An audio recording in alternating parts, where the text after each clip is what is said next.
There was a story of a guru who was just a little child in India, and everyone knew that he was an incarnation of God. I mean, he was living at this, what they call an avatar level. And the people said to him, they were trying to trick him, and one of the people in the tribe said, "I'll give you an orange if you can tell me where God is." And he said, "I'll give you 2 oranges if you can tell me where God is not." An elderly spiritual teacher whose name is Sai Baba, who lives in India, comes to you in your dreams. Right. Who is Sai Baba? Why does he come to you, and what does he tell you? I'm not sure why he comes to me. It just started happening several years ago. I started lecturing about this being, and this is someone who lives at God consciousness. We were talking off camera before about this great teacher in India in Puttaparthi named Sai Baba, who has this gift of manifestation, materialization, just to move his conscious hands, and it's called the gift of fish and loaves in the New Testament, where you think about feeding people, and food just appears.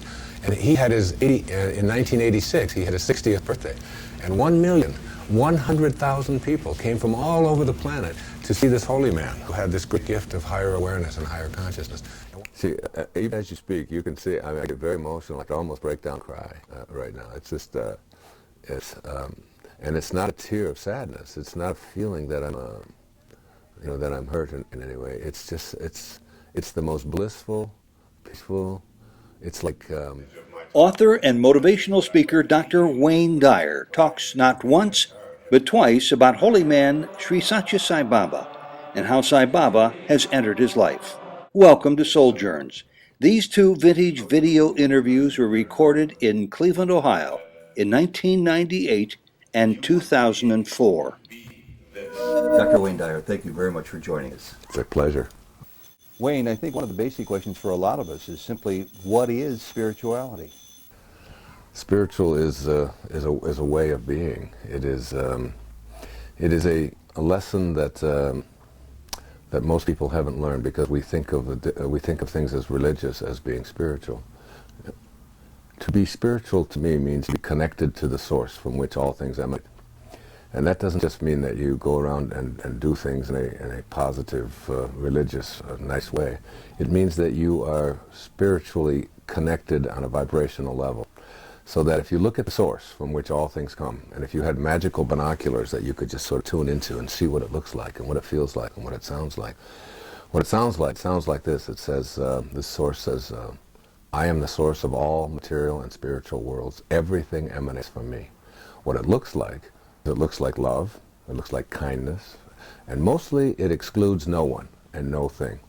And so when you have an organization or a thought that excludes some and includes others, which is what almost all organized religion does, it really deviates from the source energy that I'm speaking about here, because source energy and spiritual are the same. So that every thought that we have that says, I get it but you don't, I'm better than you are, I'm number 1 and you're number 2, you live on that side of the river, I live on this side of the river, therefore I am entitled to something and you're not. Anything that excludes is non-spiritual. So all we have to do is think, one of the great teachers in India many, many years ago, around the time of Christ, even before, was a man named Patanjali. And he said these words about spirituality. He said, "When you are steadfast in your abstention of thoughts of harm directed towards yourself or others, all living creatures will cease to feel fear in your presence." So all you have to do is be steadfast. That's what the great spiritual masters all gave us. It's like when people ask me, well, are you a spiritual man? I say, I fluctuate. There are times when I just am the most giving and loving and creative and kind and focused on God, a human being as I can be. But there are other times when I lose it. There are times when I get frustrated. There are times when I possibly think of myself as, having accomplished so many things, so my ego gets in the way and so on.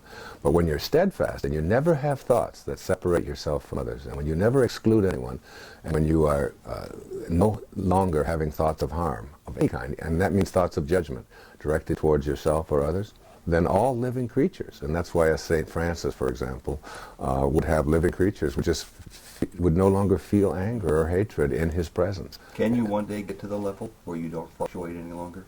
Even the least among you can do all that I have done, and even greater things. I mean, that's just right out of the scriptures that all of us have within us, because there's not a human being on this planet who isn't connected to Source. The fact that, you know, when you go to bed tonight and you look at your fingernails, you know that tomorrow morning they're going to be just a little bit longer than they were the night before. But you don't go to bed and say, you know, I got to really work on these fingernails. I got to grow them tonight, and I got to beat my heart, and I got to grow my hair, and I've got to digest my food.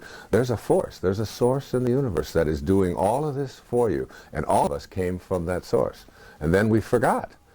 We forgot, and we took on these egos, and these egos say that who I am is what I have and what I do and what other people think of me, and who I am is separate and better than other people and separate from God.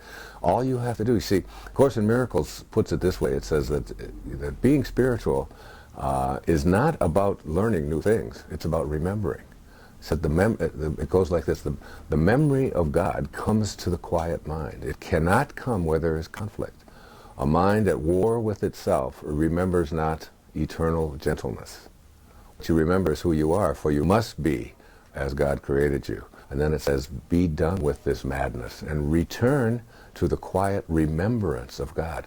It's just about remembering. It's about going back to where you came from, living from that perspective, imagining what that source is like, seeing it as a vibration and energy, and reaching for thoughts that vibrate more in harmony with that energy. That's all it takes.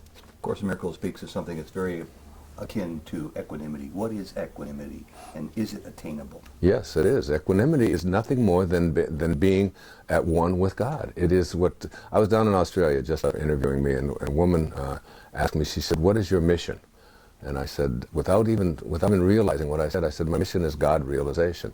And she said, "What do you mean by that?" I said, "That's where every thought that I have is on an equal level with the source that I came from." You see, there's a link between ourselves and this source. The problem is that the link is corroded. The link is dirty. It's got all kinds of ego identifiers in the way of it. All we have to do is figure out a way to cleanse that link. And the more you shed these layers of ego, that I am better than everybody else, I am what I do, I am my reputation, I am what others think of me, I am separate from everybody else. Once we get rid of all of these ego identifiers and remove them, what we do is we get to that place where we see God, we see love, we see peace in everything and everyone that we encounter. That's all it takes. That's what equanimity is. Wayne, can you tell me the basic difference, if there is any, between being a spiritual person and being a religious person? Well, the major difference between spirituality and religion is that religion is something that divides us, and spirituality is something that unites us. And anything that divides us weakens us. If I were to do a muscle test with you right now, ask you to think about a thought that excludes some and includes others. Just think of that thought, that I'm a man and you are a woman, or I am anything that divides me from you. And I do a muscle test and I just put your arm down, you would find that when you think thoughts that divide us, you get weaker. And then if I were to ask you to just think of a thought that unites us, just think of yourself like the Native Americans used to say, that no tree has branches so foolish as to fight among themselves. Aren't we raised to believe that being religious has merit? Yeah, we're raised, but we're also raised to believe that we are what we do, and we are what we have, and we are what other people think of us. And the fact is that all of us know that we're just in temporary bodies, that these bodies are on their way to someplace else. But we're raised to believe that. We're also raised to believe that we're sitting here still, when in fact we're orbiting around the sun, we're turning on our axis, and we're hurling through space at hundreds of thousands of miles per hour. But yet we're taught all of these things, and to trust your senses and to trust what other people tell us. But there's a place within us, a deep, peaceful, loving, knowing place that know that who I am is not a human being here having a spiritual experience. It's the reverse, that who I really am is a spiritual being having a temporary human experience. That's who I am, and that's where you have to live. An elderly spiritual teacher whose name is Sai Baba, who lives in India, comes to you in your dreams. Right. Who is Sai Baba? Why does he come to you, and what does he tell you? I'm not sure why he comes to me. It just started happening several years ago. I started lecturing about this being, and this is someone who lives at God consciousness, who has what is said of Jesus, the gift of fish and loaves, so that